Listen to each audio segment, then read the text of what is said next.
할렐루야. 우리 아침 묵상 시작합니다.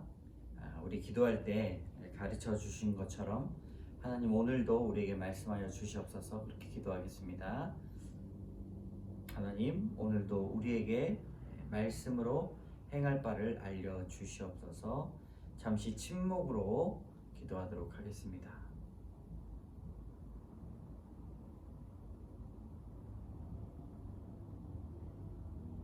예수님 이름으로 기도드립니다.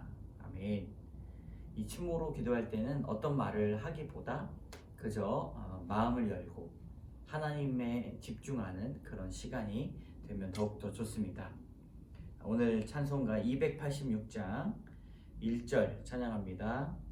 주 예수님 내 맘에 오사 날 붙들어 주시고 내 맘에 새 힘을 주사 늘 기쁘게 하소서. 사랑의 주 내 맘속에 찾아오사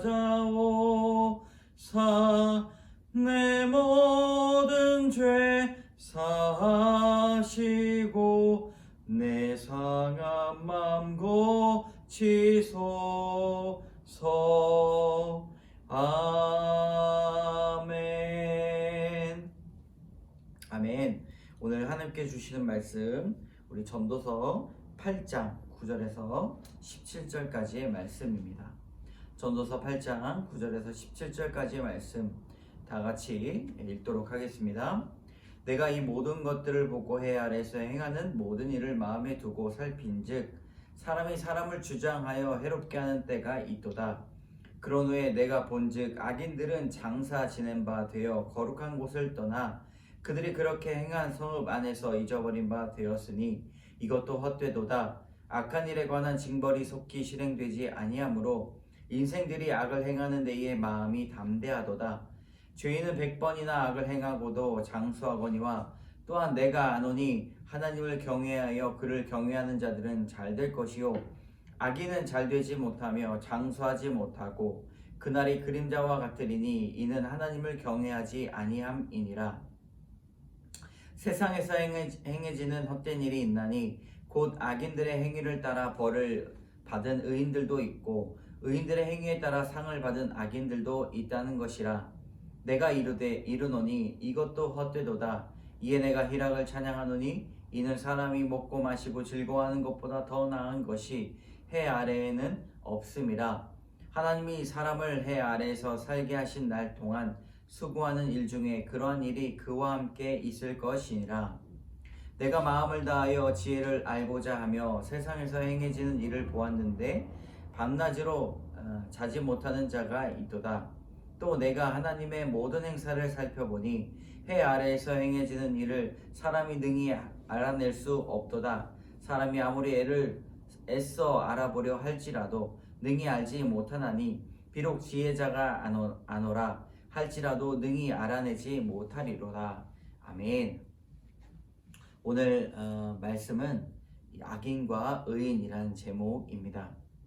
우리 첫 번째 이렇게 묵상을 살펴보면 가슴에 부딪히는 일들이 있다면 여러분 단어들을 계속해서 묵상해 보시기 바랍니다.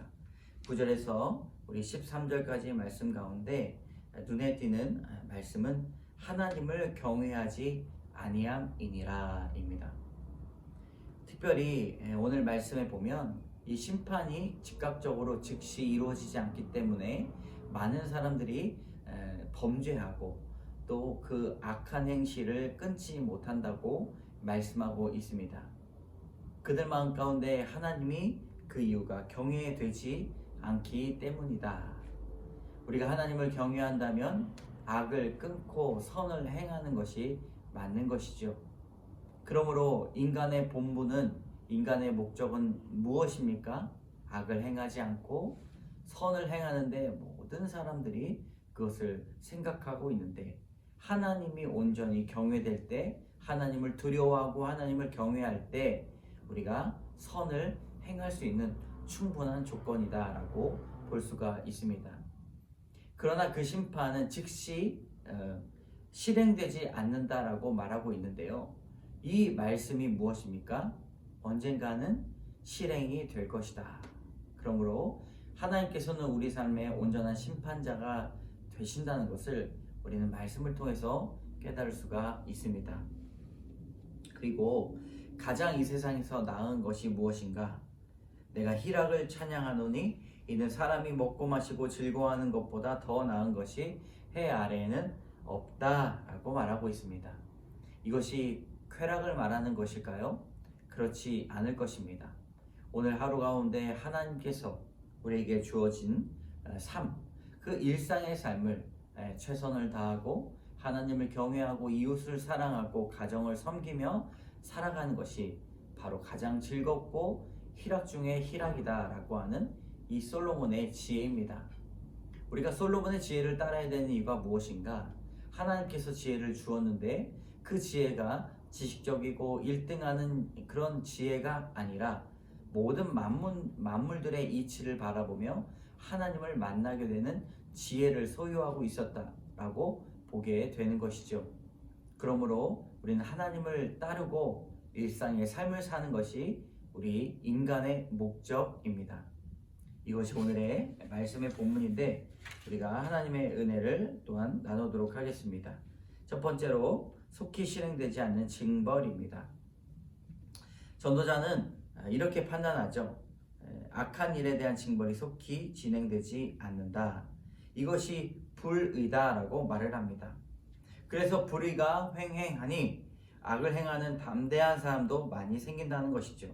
그러나 전도자는 세상에서 답을 찾지 않고 하나님을 경외해라 하나님께 기준을 두고 있습니다. 여러분, 불의한 세상에서 내 생각이 아닌 하나님의 말씀을 기준으로 내가 삼고 심판을 기다리는 것이 중요한 지혜다라고 말하고 있습니다. 여러분, 이 말씀을 우리에게 끌어오시기 바랍니다. 심판은 언제나 기다리고 있다는 것이죠. 그러므로 우리는 하나님을 두려워하고 하나님의 말씀이 우리 삶의 기준이 되어야 된다는 것입니다. 큰 일이든 작은 일이든 여러분 하나님의 기준에서 생각해 보시기 바랍니다. 가장 나은 것, 세상에서 의인이 악인처럼 벌을 받거나 악인이 의인처럼 상을 받는 일도 있습니다. 그래서 이 땅에서 일어나는 사건을 있는 그대로 바라보고 이해할 수 없는 내용들이 많이 있다는 것이죠. 그러나 성도는 모든 삶이 하나님의 주권 아래 있음을 믿어야 됩니다. 그래서 우리는 우리의 상황을 내 힘으로 바꿀 수 없지만 환경 가운데 우리를 만족하고 즐거워하는 자유가 있다는 것을 깨달아야 할 것입니다. 하나님 앞에 나를 만족시키고 자유롭게 하는 것을 찬양하며 그것을 잘 누리는 것, 그것이 매우 지혜로운 일입니다. 여러분 한번 적용해 봅시다. 나는 내게 주어진 현재의 일상을 잘 살고 있습니까? 현재를 누리지 못하게 하는 과거의 억울함이나 미래에 대한 염려는 무엇이 있습니까? 한번 생각해 보시기 바랍니다. 억울함이나 염려, 걱정과 불안함이 있다면 여러분 하나님을 믿으시기 바랍니다. 하나님께서 우리의 대책이 되어 주실 것입니다. 우리 엄마의 자리라고 하는 묵상 간증, 신경문 씨의 간증 한번 읽어보겠습니다. 30대 시절 이미 아들, 딸도 있는데 박사학위를 하루속히 마무리해야 하는 시기에 임신이 되었습니다. 그때 저는 더 이상의 아이는 내게 인생의 짐이 될 거야 라고 낙태했습니다. 대학 시기에 낙태는 낙태가 아니라고 합리화하며 죄의식조차 연이어 아이를 지어버렸습니다. 어린 딸은 친정으로 돌을 갓 지난 아들은 지방 근무를 하는 남편에게 보내고 저는 직장과 학위 실험에 밤낮으로 몰두했습니다. 가끔 지방에 내려가서 만나는 아들은 저를 멀뚱하게 쳐다보며 도망가곤 했습니다. 다 큰 아들이 우울증 진단을 받고 무기력하게 지내는 것이 우연이 아니라는 생각이 듭니다.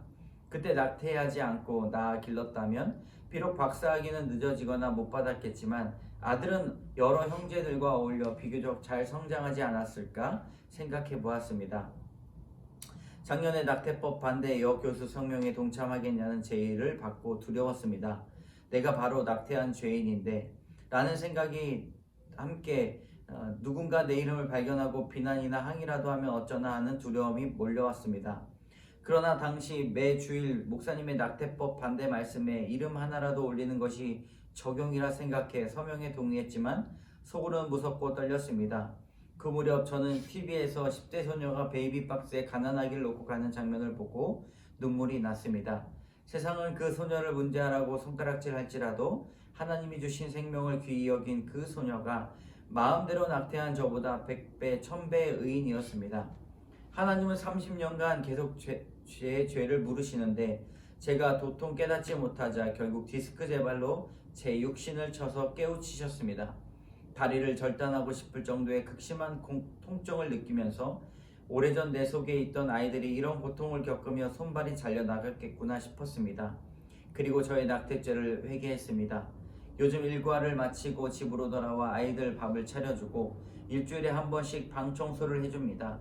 집안일과 다 큰 아들, 딸을 뒤치다꺼리 해주며 핀잔과 원망을 들을 때면 언제까지 이 일을 해야 하나 생색이 올라오기도 합니다. 그러나 세상 성공을 좇느라 엄마의 자를 지키지 않은 저의 죄를 인정하고 아픈 아들의 모습도 있는 그대로 받아들이고 사랑하겠습니다. 참 꺼내놓기 어려운 이런 회개를 또 이렇게 간증문을 사용해서 우리에게 들려주고 정말 나도 이와 같은 죄인이구나 라고 생각하는 그런 마음이 들었습니다. 이번에 적용 아들, 딸에게 집안일로 핀잔과 원망의 말을 들어도 인정하겠습니다. 태아생명보호법이 제정되도록 서명에 동참하겠습니다. 함께 기도하겠습니다. 참 좋으신 하나님, 말씀을 통한 적용과 간증이 우리를 천국으로 인도해 주실 줄 믿습니다. 하나님, 그리스도의 십자가를 따라 믿음으로 고백하는 우리의 회개가 주님 우리 삶 가운데 먹고 마시고 즐거워하는 그 희락에 동참할 수 있도록 이끌어 주시고 하나님께서 주시는 그 은혜와 평강을 누리며 오늘 하루도 기쁜 희락으로 살아갈 수 있도록 인도하여 주시옵소서. 말씀 묵상으로 하나님을 고백하며 경외하며 살아갈 수 있도록 도와주실 줄 믿사오며 모든 말씀 예수님 이름으로 기도드립니다. 아멘.